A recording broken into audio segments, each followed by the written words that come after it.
Assalamualaikum warahmatullahi wabarakatuh. Alhamdulillah rabbil alamin. Puji syukur kita panjatkan atas kehadirat Allah Subhanahu wa taala karena Dialah yang telah memberikan kita segala nikmat, baik dari nikmat iman dan kesehatan serta umur yang panjang, sehingga pada hari ini kita masih bisa melakukan aktivitas kita dalam kehidupan sehari-hari dengan sehat walafiat. Kemudian salawat serta salam semoga tetap tercurahkan buat junjungan Nabi besar kita, Nabiullah Nabi Muhammad sallallahu alaihi wasallam, karena beliaulah rahmatan lil alamin bagi kita semua. Karena adalah yang telah membawa kita dari zaman jahiliyah menuju zaman peradaban dengan ilmu pengetahuan dan pendidikan, sesuai dengan tugas yang diberikan oleh Bapak Habibur Rahim MPD selaku dosen pengampu mata kuliah Sejarah Pendidikan Islam Universitas Nahdlatul Ulama Indonesia. Pada kesempatan kali ini saya akan menceritakan secara singkat tentang Kerajaan Turki Utsmani atau biasa kita sebut dengan Kerajaan Ottoman. Nah, sebagai awal pembahasan, kita akan membahas tentang asal-usul dan sejarah berdirinya dari Turki Utsmania ini. Nah, asal-usul dari Turki Utsmania ini berasal dari keturunan suku Oghuz. Suku Oghuz ini dulunya itu dipimpin oleh Sulaiman Shah. Suku Oghuz dulunya bermukim di negara Cina bagian utara.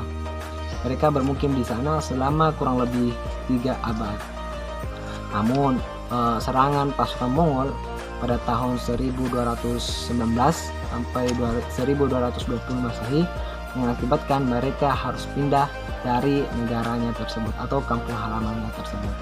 Melihat kekuatan militer pasukan Mongol yang mulai meredah dan semakin melemah, akhirnya suku Oghuz berencana dan berniat kembali ke kampung halamannya tersebut. Nah, tepatnya pada pertengahan jalan di Sungai Efrat terjadi sebuah bencana, yaitu terjadi banjir besar, dan ini mengakibatkan Sulaiman Shah tewas tenggelam di Sungai Efrat pada tahun 1228. Sepeninggal dari Sulaiman Shah ini meninggalkan 4 orang anak, yakni Sungkar Tekun, Gunduk Dur, Ertugrul, dan Gundar.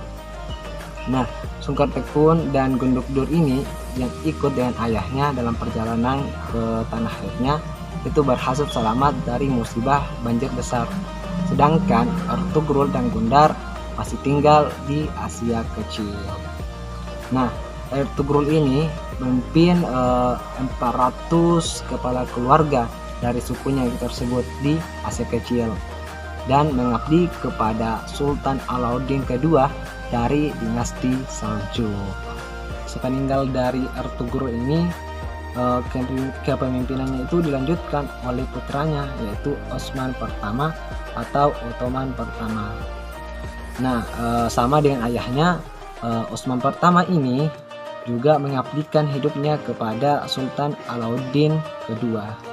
Namun pada tahun 1300 Masehi, pasukan Mongol melakukan penyerangan kepada dinasti Seljuk dan membuat Sultan Alauddin kedua wafat.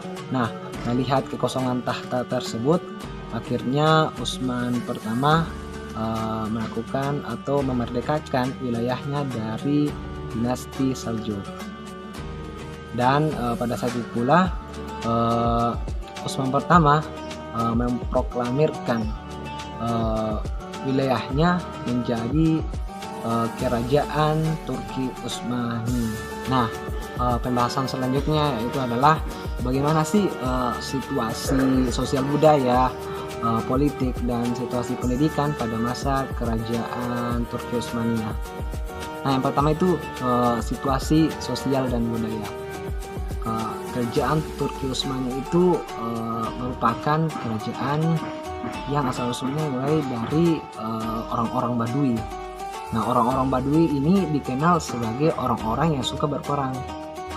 Nah, dan juga orang-orang Baduy ini dikenal dengan orang-orang yang suka atau solidaritasnya itu tinggi antar kelompok. Jadi tidak mengherankan dulu orang-orang Baduy itu dikenal sebagai orang-orang yang terganas pada masanya. Nah, adapun budaya yang ada pada masa Turki Utsmaniyah itu adalah budayanya itu bervariasi. Bervariasi maksudnya ini banyak pengaruh budaya lain dari negara lain masuk ke dalam kerajaan Turki Utsmaniyah ini, seperti dari pengaruh dari Persia, Arab, dan Bizantium. Nah, dalam bidang hal politik, pada masa kerajaan Turki Utsmaniyah itu politiknya itu lebih menonjol pada bidang militer atau berfokus kepada bidang militer daripada pada bidang-bidang yang lain. Dan mereka beranggapan bahwa kemenangan suatu negara itu terletak pada kekuatan militernya. Nah, selain politik, dalam bidang militer, Turki Utsmaniyah juga melakukan hal politik dalam bidang agama. Nah, ini terbukti dengan ketika kerajaan ingin membuat keputusan harus berdasarkan dari fatwa-fatwa para ulama. Nah, selanjutnya itu adalah bagaimana sih situasi pendidikan pada masa Turki Utsmaniyah. Sudah kita ketahui bahwa pada zaman atau pada masa kekuasaan Turki Utsmaniyah itu hanya berfokus pada kekuatan militer saja.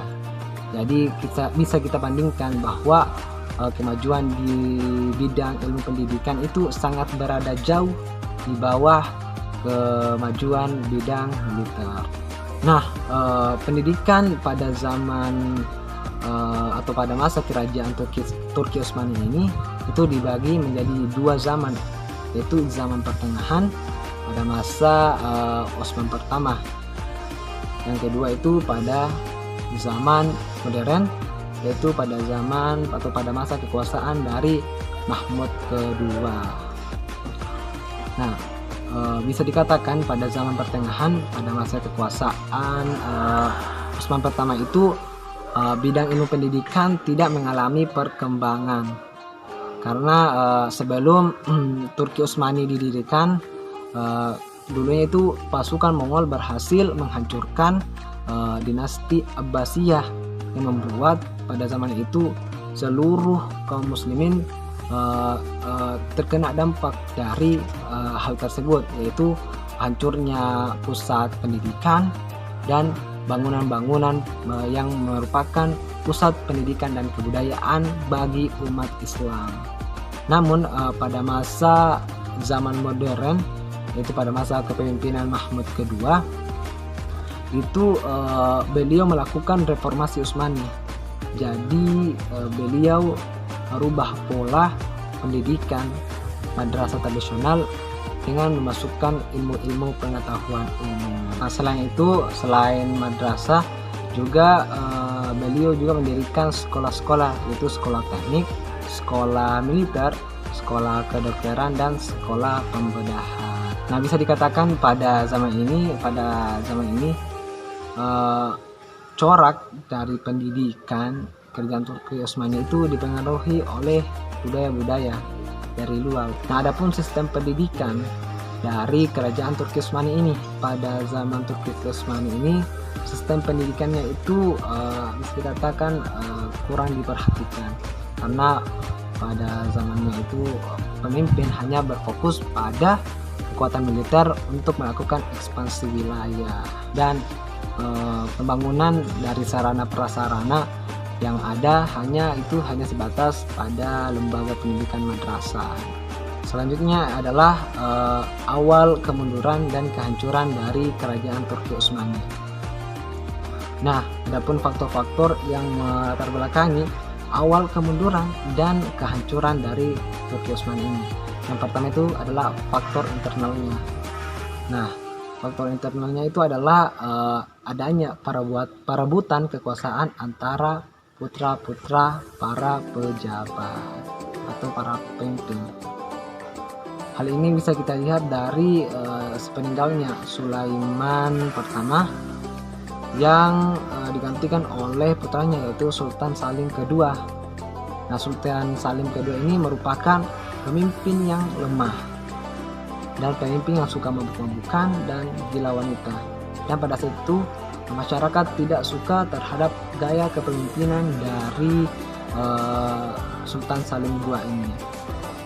Nah, selepas itu pemimpin-pemimpin selanjutnya itu bisa dikatakan makin melemah dan makin lemah daripada sultan-sultan atau pemimpin-pemimpin yang sebelumnya. Nah, adapun faktor eksternalnya yaitu yang pertama adalah adanya pertempuran laut di Selat Lepanto Yunani antara angkatan laut Malta yang dipimpin oleh Don Juan dari Spanyol. Selanjutnya itu adalah adanya pemberontak yang dilakukan oleh Transylvania dan Wallia. Nah, akhirnya pada tahun 3 Maret 1924 kerajaan dari atau kekhalifahan Turki Utsmani ini hancur dan berakhirlah masa kepemimpinan dari kerajaan Turki Utsmani. Nah, adapun hikmah yang bisa kita ambil dari kisah kerajaan Turki Utsmani ini adalah kerajaan Turki Utsmani ini adalah kita tidak bisa atau tidak boleh hanya fokus pada satu bidang. Contohnya itu adalah bidang pendidikan sesuai dengan kisah dari kerajaan Turki Utsmani dan ilmu pengetahuan merupakan suatu hal yang penting karena ilmu pengetahuan dan teknologi bisa membawa kemajuan peradaban bagi suatu bangsa, kaum, bahkan suatu kerajaan. Demikianlah secara singkat pemaparan tentang sejarah dari kerajaan Turki Utsmani. Mudah-mudahan kita bisa mengambil hikmah dan pelajaran dari kisah tersebut. Saya dan Muhammad Sanhali, apabila ada kesalahan dalam materi maupun salah pengucapan, saya memohon maaf atas segala-galanya dan sebesar-besarnya. Dan kepada Bapak Ahmad Habibur Rahim MPD, saya sangat berterima kasih atas tugas ini. Mudah-mudahan tugas yang diberikan kepada saya berupa penjelasan dalam bentuk video membuat saya semakin dapat berkembang dalam ilmu pendidikan dan intelektual serta kepribadian saya. Dan saya akhiri dengan ucapan wabillahi taufiq wal hidayah, wallahul muwaffiq ila aqwamit thoriq. Wassalamualaikum warahmatullahi wabarakatuh.